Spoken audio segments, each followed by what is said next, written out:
What's up, Mahim? What's up, Alex? Welcome back to the Self-Started Podcast, where we're gonna have a very special episode today, episode 10. Episode 10. That's 10 episodes in the books, guys. And that's why we have a very important podcast for you today. We are talking about how to plan your year for success. In our last episode, we talked about New Year's resolutions and how you can set them up, why they're important. And this episode, we want to show you how to take those resolutions and turn them into an actionable plan. Yeah, so it's January. Everyone's hyped up for the new year and the new decade, and we want nothing more than for you guys to execute on your goals. So I guess to start off, how do you define your goals, and how do you really get started with planning them out for the year? Yeah, so you have your list of resolutions. We all have them. Yep. And obviously each of them are in different categories. Some of them are financial, some of them are career related, some of them are health related. So you want to separate them out in that fashion. So the categories we recommend are professional, educational, financial, physical, mental, and relationships. And I guess you could also include fun into that as a separate bucket. But these are the big buckets that we see that are the most appropriate for planning your year out. Yeah, so the point of breaking it into categories is to, I guess, modularize what you're going to do. It's important to have clear and concise goals. In addition, you should probably keep per category 1 to 2 goals. You don't want to stretch too thin, because in the end, come 2021, we think it's better that you hit maybe one meaningful goal than being unable to execute on 10 goals, something like that. Yeah, exactly, guys. You don't want to spread yourself too thin to the point where your planning and your efforts of setting out New Year's resolutions become futile by the time December 2020 hits, right? So that's why it's also important to write your goals out, not just to conceptualize them. You want to actually write them out in a way that serves as a reminder to why you even started the goals in the first place. Yeah, definitely. And so when you write out your goals, right, it's not just a headline, right? So anyone can say, I want to lose weight this year, or, I want to run a marathon or something like that. That won't exactly get you to those goals, because it doesn't have a lot of additional meaning behind it. And it's important that you kind of verbalize this to yourself, and we recommend it by writing it down, because you want to know what exactly you're going for. Why are you motivated to achieve this goal? Is it worth planning for this goal for the upcoming months, years, lifetime? So that your goal should be as specific as possible. Lofty goals often don't lead to results, and you really want this goal, for yourself, because in the end, that's the whole point. You're trying to better yourself, and if you're not motivated, then you're probably not going to reach them. Exactly. Yeah. And you know what, guys? We're not robots. Humans can't just input a goal into someone's mind and assume that, all right, they're just going to execute on that perfectly. You need to be specific about it, which is where writing forces you to be specific about it, because you have to be very precise with what you put on paper. Yeah. And that basically, in a way, keeps you accountable to yourself, because, you've basically put this thought out into the world. It's not just in your head anymore. And there's actually a interesting psychological study conducted by Harvard Business School that showed that there is a very powerful effect of specifically writing your goals. Yeah. Alex, can you share with the audience what this study had to say? Yeah, we'll link the article in the show notes. But so basically, the question that was asked to these Harvard MBA candidates were, have you set clear written goals for the future and made plans to accomplish them? So in 1979, interviewers asked new graduates from the Harvard's MBA program and found that 84% had no specific goals at all. 13% had goals, but they were not committed to them on paper. And only 3% had clear written goals and plan to accomplish them. So, in just 10 years, that 3% that had written down their goals ended up earning 10 times more, as much as the other 97% put together. That's crazy. Yeah, it's just if you could think about that statistic. Keep in mind, these are all people that went to Harvard Business School. Yeah. This isn't just like your average people versus like top tier performers. Everyone at the school is like very qualified and smart people, but as we see by the study, only 3% of them, the ones that had written down their goals, exceeded the expectation, like basically blew the expectations out of the water. Yeah.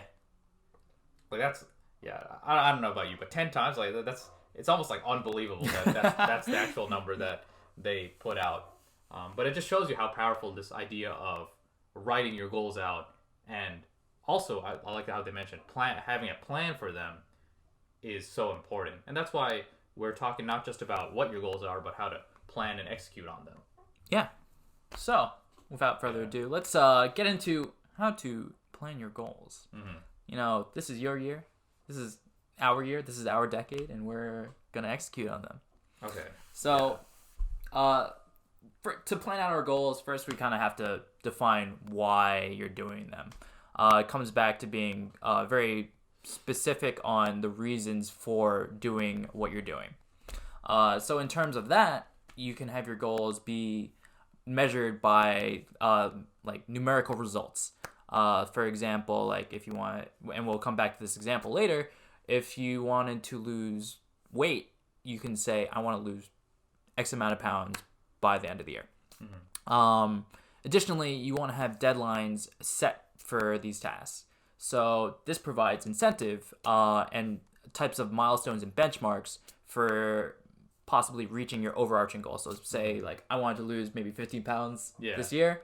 I'll lose a pound per week or something like that. Yeah, exactly. So the way that I like to think of it is if you break down your year into smaller segments, namely quarters. So you have 4 quarters every year. And then within that 4 quarters, you have 3 months per quarter. And then you have approximately 4 weeks every month. And then 7 days a week. So then you have essentially at all levels of planning, you have potential milestones that you can hit based on what your goal is, and in a way you can see whether or not you're keeping up with your larger 1-year goal by seeing how well you're adhering to them on a monthly, weekly, daily, or quarterly basis. Yep. So like Alex mentioned, let's go back to that fitness example, which is something that everyone, like we mentioned in the last podcast, everyone wants to lose weight, get those shredded 6-pack abs. Summer bod. Summer bod. But would you know, not everyone gets it done. Really? And why? Because, and you know what, a big part of it is because they don't plan this out properly. They think that, you know what, I just have the goal, I'm just gonna just do it. But as we can see, it's not the case, man. So that's why we have to talk about how you can take that 1-year goal of, let's say, losing 50 pounds, and how you break that down. Yeah. So people fail to plan, but no, people don't plan to fail, but they fail to plan. Yeah. So let's take this example. Say you want to lose 50 pounds in a year. So per quarter, 50 divided by 4. That's about 12.5. Some quick math, quarters are divided into 3 months, so you're losing about 4 pounds per month, aka about a pound per week, which is pretty reasonable. Yeah. And it definitely does seem like a more achievable goal than just saying 50 pounds in a year. Yes. Because, I mean, even when we thought about this example, when I said 50 pounds, it seems like, oh shit, that's a lot. Yeah. That's a lot. But when you contextualize it into like, oh, when you boil it down, it's about a pound a week. Yeah. That seems a lot more doable. And I think that's why it's important for people to understand like what it's actually going to take to achieve that bigger goal. Because you might not understand that what it takes on a micro basis to get to that macro goal. Yeah, and this is pretty simple and straightforward, but that's exactly the point. If your goals aren't simple and straightforward, you can get kind of lost in the sauce and really not and really not execute on them accordingly. Yeah, absolutely. Yeah. That's a good point. Yeah, keep it simple, keep it straightforward. That makes sure that there's no complexity that hinders your ability to actually achieve the goal. You don't want to become overwhelmed by the thought of the goal before you actually execute on it. Mm-hmm. And I want to repeat this and probably mention it throughout the video. Have clear, concise, and concentrated effort towards your goals. So like 3 C's, right? Yep. So in that way, you don't, people falter, things happen, and you might get off track, and that's okay. Life happens. The important part about hitting your goals is to always be working towards them, and not stopping even when it gets hard or when you're not feeling like it, because those are kind of the moments that will make or break you and determine if you achieve your goals or not. Yep, absolutely. Yeah.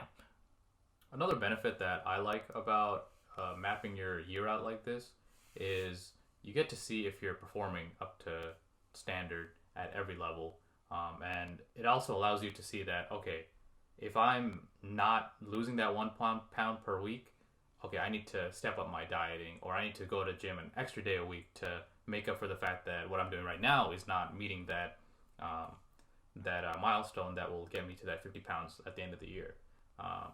It's a really good way to gauge your progress and have basically a bar to compare it to, so you're not just blindly going about your exercise. You have some real-time feedback as to whether or not you're actually making progress. Clearly measurable. And I guess addition into that, some people, and this is not an excuse to not achieve your goal, maybe you don't have the time or the capability to really lose a pound per week, because some people lose weight faster than others. Yeah. So you need to Genetics, be everyone's different. We're not all the same. Yeah. So adjust accordingly, your goals and your expectations, because things change, and what's important is that you're taking the steps to actually better yourself and work towards your goals. Yep. Yeah. Absolutely. So let's move on to one example goal that we have here at Self Started. Alex, can you explain what we're trying to do here? Yeah. So we are trying to reach YouTube Partner. What that entails is that we need to reach 1,000 subscribers and 4,000 watch hours within a 12-month period. Yep. So when you break that down over the course of a year, that's actually only 3 subs a day. Yeah, so 3 subs a day. Yeah. So hit that sub button and help us out. Be that sub of the day. Yeah. That's 3 subs a day, approximately 250 subs a quarter. Quick maths, like 80 subs a month. Yeah. 20 subs a week. So in this way, we have these milestones, and we want to break it down into this this formula, right, or this framework, where we have milestones to reach YouTube Partner. Then we have sub goals, and then through those sub goals, we define how to reach them. So I guess you can talk more about that. Yeah. So with these sub goals, we're trying to do things like 1 podcast a week. We're trying to do plan writing and brainstorming to ensure that our content is as good as possible and is most interesting as possible in order to get that subscriber. Yeah. As well as keep our watch time up. We're also thinking of different strategies to make sure that people watch all the way through our videos. As one thing that the analytics will reveal is that even though our podcasts are around 30 to 40 minutes long, not everyone is watching through all of it. And something that we're going to test out in the upcoming year is showing some of the best parts of our podcast that might be in the middle of the podcast or towards the end that people don't get to see. Sticking those onto the beginning, and then people have something to look forward to as they listen through the entire thing. Clip it. There you go. Along with that, we have to promote our podcast and our content, because you can't just rely on the algorithm to carry you. You have to go out of your way to reach people that aren't just in your network, people that are strangers, and give them a reason to see our content, become subscribers, and really engage with our content. Clear, consistent, concentrated effort. Yeah. Alongside with that, we also want to put at least one shorter and more individual type of video. So where me or Mahim will film ourselves, and then we'll talk about a topic that either we spoke about on our podcast or that we find valuable in our lives and we'd like to share with you. Yep. So that's something that we'll be trying out in the coming year, and stay tuned. Yep. Yeah. So that was a very numerical goal that we talked about. One for in terms of subscribers, watch hours, and these are clearly measurable through analytics. Same thing with the fitness goal. You can measure how much weight you're losing per week. But not all goals really fit into this category. Yeah, exactly. So we like to call this other type of goal qualitative goals. Yep. Right. So these goals aren't numerical in the way Alex described. These goals require you to hit milestones, but they're not necessarily like numbers. So let's say you're a university student, and this semester you want to get a 4.0 for the entirety of the semester. You're telling me I can't get like 1.0 per like part of the semester, and it adds up to 4? Listen, guys, I don't know if you didn't know this, but you can't just divide your semester by 4 and get a 1.0 each quarter and expect a 4.0 at the semester. In fact, you'll be well below 4.0. You'll probably get kicked out if we're being honest.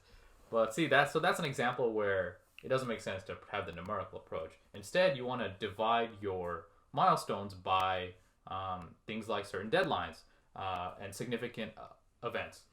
In college, it's the easiest ones you can look towards are like midterms and finals, because you know that one, those are two tests that have big impact on your grades. So yes. So it's meaningful. And two, they're like a pretty it's like halfway between the start and the finish of your semester and the end of the semester. So they're spaced out in a pretty good way for you to break down your semester in a manageable way. Yep. And these aren't like I said, these aren't just measurable milestones. They're significant because they actually do carry weight. Yeah. Yeah. So again, during that framework, we have these overarching goal 4.0. We break that down into like sub goals of milestones of midterms, finals. It could be also quizzes or like weekly homework assignments. These are also shorter term milestones. And we break it down again into subtasks or sub goals.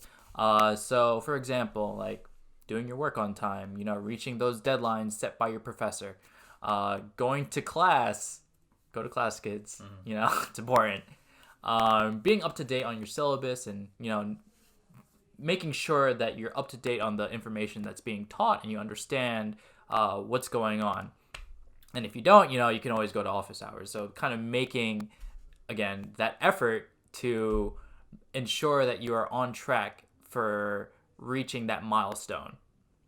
Yeah. So just to bring that, bring back that point, one thing I like about college is that in the beginning of every semester, they give you a syllabus for each class. That syllabus essentially takes care of 90% of the planning for you. Every week, what your deadlines are laid out for what work you need to do, what the class material is going to be about, and whether or not there's a test, when office hours will be. All that information is essentially laid out. Yeah. I remember when I was doing my undergrad, one of the first things I would do is at the beginning of the semester would be to bring up Google Calendar and bring up my syllabus and basically transfer all these dates and deadlines into a calendar, so I know that, okay, all the things that are going to happen in the upcoming weeks are properly planned out for and properly accounted for. That gave me the flexibility to now reverse engineer how much studying I need to do and basically see what type of habits I would need to build in order to lead up to, let's say, said midterm, said essay that's due, or final. So in the college example, syllabus is a great way to get your planning done in a quick and easy way. Yeah, and it. Not to say that you need to be studying daily for whatever topic you're trying to succeed in, but the point being is that you should have some type of system in place to ensure that you stay on track. Because I know, and I fell into this trap where there would be days where I'm pulling an all-nighter for an exam or a paper, and that's because I failed to plan accordingly and actually implement a daily routine to say, all right, let me review these topics for 30 minutes or whatever during lunch or something like that. And really kind of just putting that consistent effort every day will help you so much in the long run. Yeah, guys, people don't plan to fail. They fail to plan. Clip it. Yeah. So, point being, in terms of whether your goals are quantitative or qualitative, you should systemize them, because if you don't systemize your goals, they're more likely to fall apart later in the year, and you'll think, okay, what happened? And it's oftentimes really hard to get yourself back out of that mindset of okay, I gotta figure everything out. My test is the next day. Yeah.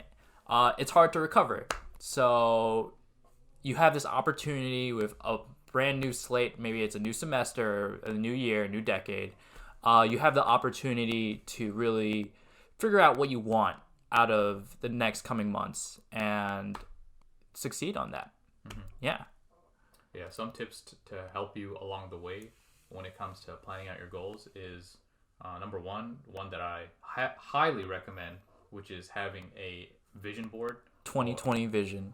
Yeah, essentially something that reminds you of not just what your goals are for the upcoming year, decade, but why are you doing them? Why are you putting the effort to do uncomfortable things that you wouldn't normally do? Why are you doing those? And why is it worth to go through that struggle to achieve the things that you set out to achieve? I find that it's very powerful, and it keeps you motivated when, especially in the tough times where it feels like, I'm just doing all this work. What's the point? Why are we still here? Just to suffer. What is the meaning of life? Yeah, when you get really into those existential crises, it really helps you to come back to what's essentially your North Star. And it's also another way to keep yourself accountable to your past self. You should also keep yourself accountable to other people. Yeah. By sharing your goals, whether that be in a public fashion, in a media, not a media group. Just telling your friends, telling really, your friends what your goals are. Mahim is well aware of my goals. Yeah. I'm aware of his goals. Yep. And we keep each other accountable. Yep. So, find a friend, a family member, and just tell them, this is what I want to work on, and I want you to keep me accountable. And they'll appreciate it, and, they'll probably do the same. Yeah. Speaking of accountable, we will be posting videos about our New Year's resolutions for 2020. Yeah. In a short form video to not only show other people what goals can look like, but also to keep ourselves accountable to. We're accountable to the internet. Yeah, to the internet. To the internet. And the internet is not a very forgiving place. So. Yeah. Don't want to disappoint that guy. Yeah. Focus on the vision. Like we said in our self-identity podcast, by visualizing what you want out of life and what kind of position you want to be in the future, it's a very powerful thing. Kind of that, I guess, affirmation, that knowing that, you'll get there eventually by putting in the work. Yeah. And that's not to say make sure you do the work. Don't just sit there and just visualize all day. Make sure you do the work. Yes, execute. And again, not everyone is perfect. No one is perfect, in fact. Yeah. Not only not everyone. No one. No one is perfect. Everyone will fail at some point in their life, and if you're not failing, you're probably not learning along the way. You're probably not trying, to be honest. Yeah, if you're not failing. No, and I mean that because anyone who's literally every single successful person has a multitude of failures that no one talks about because of how great their successes are, but they know deep inside that, all right, this is what I had to go through to reach that. It's only the highlight success. reel. Yeah, it's only the highlight reel. There is no such thing as an overnight success, guys. Yes. That's why you plan out for a year, not just for tomorrow. Yep. So don't be discouraged and keep working hard. And I guess to end the video, let us know in the comments below what you have planned for the upcoming year, and maybe write a little blurb what you plan to do, why you want to do it, and how you're going to do it. Yeah. And yeah, like that Harvard study said, yeah, writing your goals out and showing that you have a plan, that has a much higher chance of you achieving them than not. Awesome. Thanks for tuning in to episode 10 of the Self-Started Podcast.